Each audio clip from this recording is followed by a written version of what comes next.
How's it going, everyone? We're back with another Rust skin preview, and we're checking out the skins for this week. Now, there are two very important skins that we'll get to here in a moment, and that is something that should be a focus for this week. But we'll get to that when we get there. I clicked on this checkpoint door, so this is going to be the first one that we're going with. And it is a really, really nice garage door. Stab Studios has done an amazing job at making it. I love the color, I love the way it looks.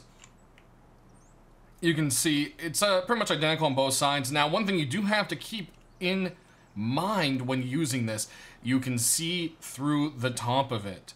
So that means if you're going to be using it to cover your loot, well, they're going to see that you have loot in there. So keep that in mind.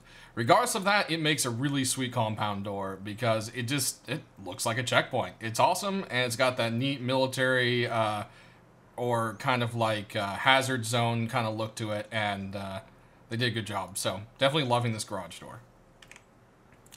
What I was talking about is Charitable Rust. So Charitable Rust 2017 being hosted by Rustified, of course. I will be a guest on there, as well as Repug, if you guys know him from my videos, which you should.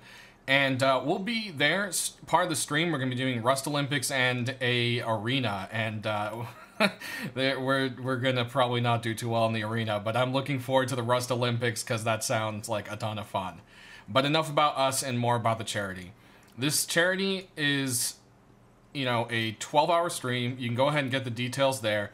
And these two skins, the relief box and then the hoodie I'm about to show, the good portion of the proceeds from them go towards charity.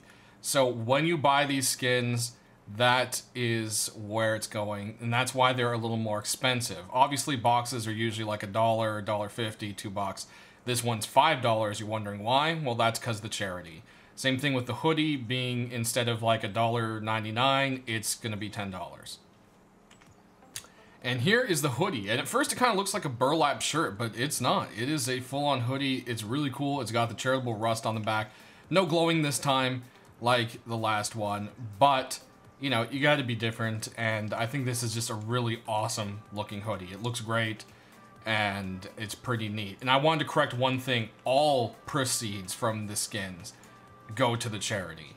I double checked it because it just didn't, if you guys noticed, I kind of stuttered there for a moment when I was like, yeah, all proceeds go towards the charity.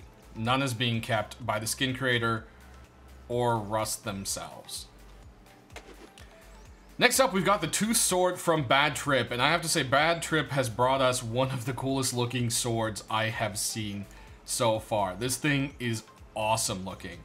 It's got a jawbone for a handle, it's got teeth all over it, it's got a little skull and crossbones. This thing is super cool looking, and I love it. So this is just something that is unique, but it fits into the Rust world, and it just makes it a great skin. Next up, Zinferno's brought us the EISENSHEET door, and it is a very clockwork steampunk Bioshock vibe going on with it. It's identical on both sides, and no, you cannot see through the porthole, of course, but it is it's kind of simplistic, but it's also detailed, and it's pretty nice. Again, I don't feel like it really fits into the world of Rust, but it is a really cool door, and it actually looks quite good on armored, I have to say. So at least it fits in that aspect. But again, I love the design on this, and it's a really cool door. I recommend picking up. I see this one actually being worth something. Next, we've got a Lost Metal door from Jessen, and this thing is extremely rusty. It fits in with the sheet metal tier, of course, the best, and it is exactly what you expect in Rust. You've got like a no rats allowed down here, which I thought was pretty cool. They tore apart, you know, recycling bins and all sorts of scrap to make this sheet metal door, and looks really great. I love the color scheme. It's a little bit different from what you're used to. There's kind of that blue, green, aqua, kind of almost turquoisey color, and red with a little bit of white tones, and then just the rusty look to it. And I think it's really well done. So good job, Jensen. Loving this door this week. Next up, LaCrempe has brought us the Primal crossbow, and this is actually a really cool looking crossbow. Let's zoom in without the blur. And it's made up with all sorts of little bone pieces and stuff, and you can tell a few different critters or people went into this crossbow. When holding it in your hand, the entire part of the bow looks like it's just strung together bones, and it's really good. It's a neat looking crossbow, and I think it's a great addition to Rust, especially if you want to kind of play off as that kind of cannibal creep. We have a new rock skin this week, brought to us also by LaCrampe, and it's the Ancient World Rock. As you can see, it's this nice little shiny polished stone with all sorts of little trilobite and ammonite and like shells all stuck in here as a fossil. We'll go ahead and grab it in your hand and just look at that thing. This thing has such a nice detail to it. It is an awesome rock, and I love it. And this is just kind of the unique stuff where you can do something unique, but it doesn't have to be glowing, bright red rainbow colors. It can still be something unique and, you know, vibrant, because it's a dark color, but it has those vibrant shines on it, and it's just not over the top. It looks good. So good job, LaCrampe. Loving this awesome new stone. Next up, Frost Hammer, just called Frost, but it is a hammer, and it is awesome, and it's brought to us by Shedmon. And this thing is really cool. It almost looks like it would glow at night, but it doesn't. But that's kind of good. You don't really want to give away your location with it around. I mean, well, I guess if you're using it, you're probably building your base. So that's going to be making a lot of noise anyways. Regardless of that, this is a really cool hammer. It looks like someone literally made a hammer out of some blocks of ice, and it is really, really nice. It's got some great details to it. It looks very pieced together, which is, you know, of course, ideal for Rust. And it's really well done. So I'm definitely going to be picking up this hammer. Don't know about you guys. Next up, we've got the Double Trouble double barrel shotgun from Krov. And there was two versions of this one, and one was a little too colorful, I think.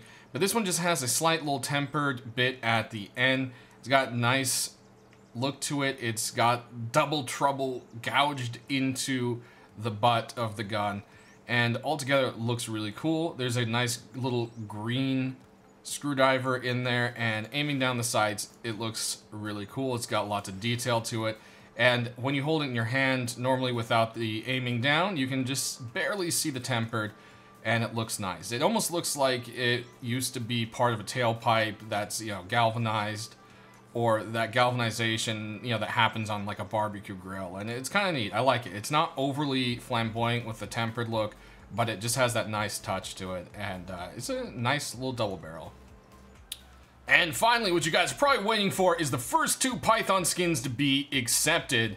And this one is brought to us by Milo. And I have to say, this thing actually looks a lot better in-game than I thought. At first, I was like, flames and racing stripes, because we all know Milo loves those racing stripes. I thought, they might be a little too much together, but actually it looks pretty good. This thing is crazy looking if you want to be that kind of person that likes that kind of like hot rod feel. I do, and at first I didn't really care for it in the images, but now that I've seen it, I think it's really cool.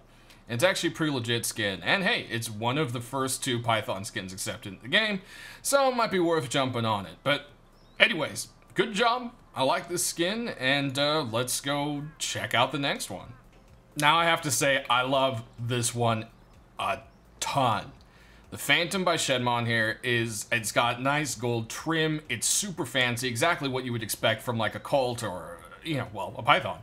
And it's not black. It's just a very dark purple. And purple and gold, if done right, can look pretty sweet. And this thing looks pretty sweet. I love it. It looks awesome. Aiming down the sight, you've got a nice little gold decal there. And it is just a really awesome Python, and I love this. So this is a really good skin. But that does it for now. Those are the 12 skins for this week, guys. I hope this helped you pick yours. As always, please go ahead and sound off down in the description below which ones you got and why, which ones you didn't like and why.